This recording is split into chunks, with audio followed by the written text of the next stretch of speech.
जय हिंद दोस्तों, मैं हूं मेजर गौरव और आप देख रहे हैं मेजरली राइट।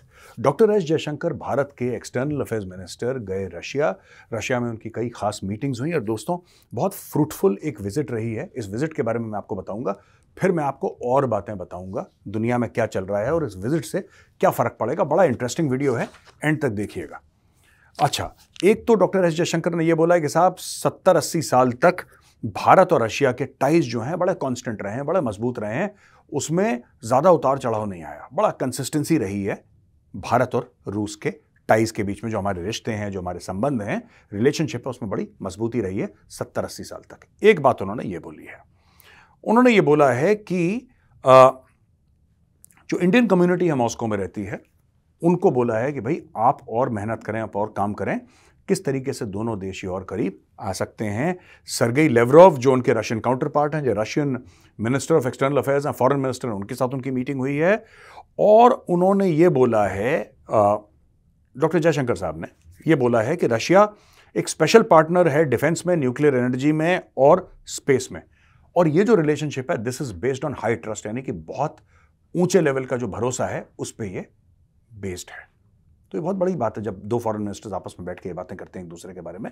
ये दिखाता है कि देश की पॉलिसी, कई लोगों को ये था कि भारत जो है वो वेस्ट के खेमे में चला गया, अमेरिका रशिया को, ऐसी बात नहीं है। अभी आपको और पता लगेगा और आगे मैं आपको बताऊंगा। और रशिया का जो स्ट्रॉन्ग कोऑपरेशन है G20 प्रेसिडेंसी में, उसको एक्नॉलेज करा है डॉक्टर जयशंकर ने, और वो बोला है कि हम आपकी जो ब्रिक्स की प्रेसिडेंसी है नेक्स्ट ईयर, उसको हम पूरी तरीके से भरपूर सपोर्ट करेंगे। अच्छा, फिर ये मिले डेप्यूटी प्राइम मिनिस्टर मेंटुरोव से, अपने जयशंकर साहब उनके डेप्यूटी प्राइम मिनिस्टर से मिले और बायलैटरल इकोनॉमिक कोऑपरेशन की बात हुई है। इन्होंने बात करा है कि रशियन फार ईस्ट एक कोऑपरेशन प्रोग्राम है रशियन फार ईस्ट में, तो इसके बारे में इन्होंने बातचीत करी है। Trade, finance, connectivity, energy, aviation and nuclear domains पे प्रोग्रेस नोट करी और बोला है कि आगे हम और मजीद इसके ऊपर कार्रवाई करेंगे, ज्यादा इसके ऊपर कार्रवाई करेंगे। मैं फिर से बता रहा हूं दोस्तों, trade, finance, connectivity, energy, aviation and nuclear, ये 5-6 सब्जेक्ट्स हैं जिसमें ये लोग और जाके एक दूसरे को सपोर्ट करेंगे। उन्होंने रशियन इंडस्ट्री और ट्रेड एग्जीबिशन को भी विजिट करा और कनेक्टिविटी, मल्टीलैटरलिज्म और regional conflicts with Russian strategic community, इसके बारे में डिस्कशन हुआ था। कनेक्टिविटी के बारे में, भाई हम रशिया सामान भेज रहे हैं, रशिया भेज रहा है, क्या कनेक्टिविटी है। तो एक तो हम नॉर्थ साउथ इकोनॉमिक कॉरिडोर की बात करते हैं, वो बहुत अहम हिस्सा है नॉर्थ साउथ इकोनॉमिक कॉरिडोर, तो उसके बारे में बात हुई होगी, मैं ऐसा समझता हूं बात हुई होगी, क्योंकि connectivity without north south economic corridor आप बात नहीं कर सकते। इसके अलावा उन्होंने बोला है कि मल्टीलैटरलिज्म, यानी कि और भी देश, बायलैटरल जैसे 2 देश होते हैं, मल्टीलैटरल काफ़ी सारे देश, उसके बारे में बात हुई। रीजनल कॉन्फ्लिक्ट्स के बारे में बात हुई। रीजनल कॉन्फ्लिक्ट कौन सी हैं? अगर आप रशिया में बैठे हैं, रशिया यूक्रेन है। फिर हम अगर वेस्ट एशिया की बात करें, जिसको लोग मिडिल ईस्ट कहते हैं, हम लोग वेस्ट एशिया कहते हैं, वेस्ट एशिया यानी कि इजराइल और हमास के बीच में जंग चल रही है, उसके बारे में। तो ये सब बातें हुई हैं। और रशिया और भारत ने मंगल को, यानी कि कल, कुछ बहुत इंपॉर्टेंट, बहुत जरूरी एग्रीमेंट साइन करी हैं। Construction of future power generating units of Kudankulam power plant in Tamil Nadu. Tamil Nadu में कुदनकुलम न्यूक्लियर पावर प्लांट है, उसके लिए तो project signed with Russian trade minister, उनके साथ साइन करा है। दोस्तों, India 2 Russian built nuclear power plant जिससे बिजली निकलती है वो ऑपरेट करता है, 4 और अंडर कंस्ट्रक्शन है। जयशंकर साहब ने और डिस्कस करा transport, banking and financial chains mister Lavrov के साथ, और emphasis on expanding use of national currencies and settlements, rouble, रुपए, ठीक है, आपस में सेटलमेंट करने में national currencies, investing $30 billion. India ने बोला है कि हम एक्सप्लोर कर रहे हैं ऑप्शन कि हम $30 अरब रूस पे स्पेंड करेंगे, और यानी कि इन्वेस्ट करेंगे रूस पे, और potential discussion on G7 diamond import restrictions impacting Indian industry. ये सब बातें हुई हैं। देखिए, तो दोस्तों लोगों ने ये बोला कि साहब ये तो बड़ा गजब की बात है, और भारत जो है पूरा वेस्ट में चला गया, अमेरिका के साथ जाके बैठ गया कुर्सी में, सोफे में, दोनों एक दूसरे के गले में हाथ डाल के। काफी लोगों ने भारत में भी काफी लोगों ने क्रिटिसाइज करा, पूरी दुनिया में यही लोगों के, अब तो भारत चला गया अमेरिका के पास, वेस्ट के पास, उनको ऐसे लगता है। लेकिन ऐसा नहीं है यार, कच्ची गोलियां हमने भी नहीं खेली। ऐसा है कि रूस ने हमें तब सपोर्ट करा था जब हमें किसी ने सपोर्ट नहीं करा। हमारी यानी भारत और रूस की का जो रिश्ता है दोस्तों, वो बहुत पुराना है यार, बहुत पुराना है। और हमने रूस से बहुत कुछ सीखा भी इनिशियली। एक ज़माना था जब हम रूस से हथियार लेते थे, हमारे पास पैसे नहीं थे, डॉलर नहीं थे देने के लिए, तो हम रूस को गेहूं बेचते थे, आलू बेचते थे यहाँ से, और वहाँ से हथियार लाते थे, क्योंकि यहाँ पे कभी पाकिस्तान तो कभी चीन, लड़ाई झगड़ा तो शुरू रहता था यहाँ पे। तो रूस ने हमारी बड़ी मदद करी। रूस ने 1971 में मदद करी, जब अमेरिका ने अपने एयरक्राफ्ट कैरियर पूरी फ्लीट भेज दी थी, तो रशिया ने फिर अपनी सबमरीन्स भेजी। बहुत कुछ हुआ है, हमारा इतिहास बड़ा मजबूत है यार। इसीलिए जब अमेरिका ने बोला कि कोई रूस से तेल नहीं खरीदेगा, भारत ने बोला हम खरीदेंगे यार। जब अमेरिका ने बोला कि आप S-400 नहीं खरीद सकते, भारत ने बोला हम खरीदेंगे। हम खड़े हैं रूस के साथ।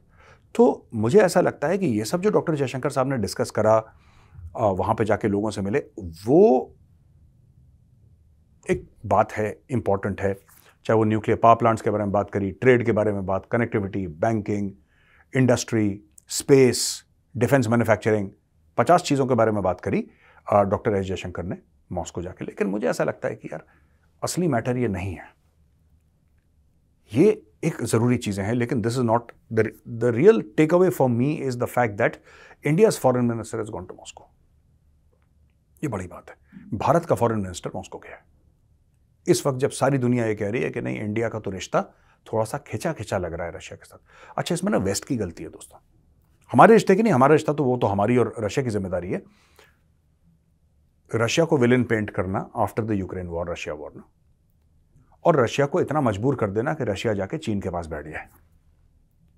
अब रूस और चीन अगर मिल जाएंगे तो अमेरिका रोक पाएगा इनको।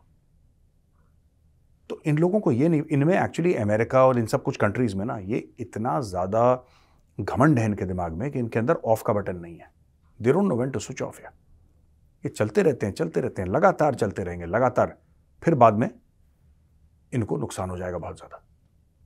इनको क्या करना चाहिए कि बीच का रास्ता निकाल के ये यूक्रेन और रशिया की लड़ाई खत्म करो, क्योंकि जेलेंस्की तो चोर है दोस्तों।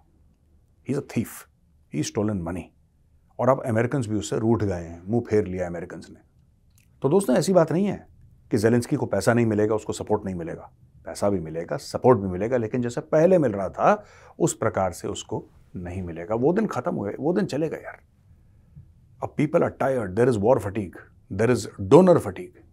लोग पैसा नहीं देना चाह रहे। लोग कह रहे हैं यार इतना पैसा, ये अंधा कुआं। जंग तो अंधा कुआं होती है, ये अंधा कुआं यार। हम इतना इन्वेस्ट नहीं करना चाह रहे यूक्रेन में, जबकि कोई आउटपुट का पता ही नहीं है। वहीं पर रुके हुए 1.5 साल से। कभी वो कहता हमने इसका एक शहर ले लिया, कभी वो कहता हमने इसका शहर ले लिया। जिसने जिसका शहर लिया उसका नाम ही नहीं सुना किसी ने। दुनिया ने उन शहरों का नाम ही नहीं सुना है। आपस में एक दूसरे का शहर लेते रहते हैं, देते रहते हैं। अमेरिका ने बोला भैया इतने पैसे, हमें खुद पैसों की जरूरत है।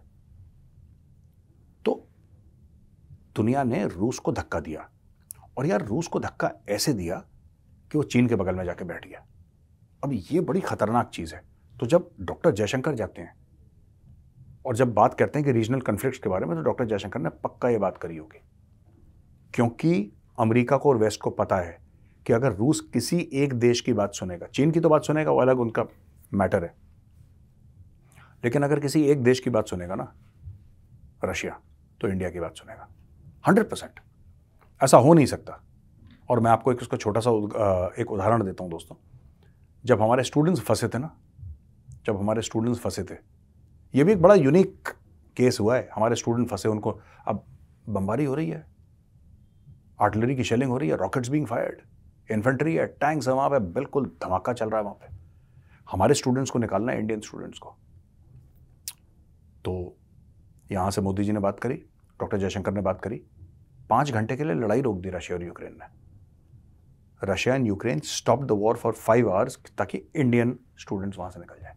ये बहुत बड़ी कामयाबी है, ये बहुत बड़ी कामयाबी है दोस्तों। और मुझे ऐसा लगता है कि इसी कामयाबी को आगे ले जाने के लिए डॉक्टर जयशंकर रशिया गए।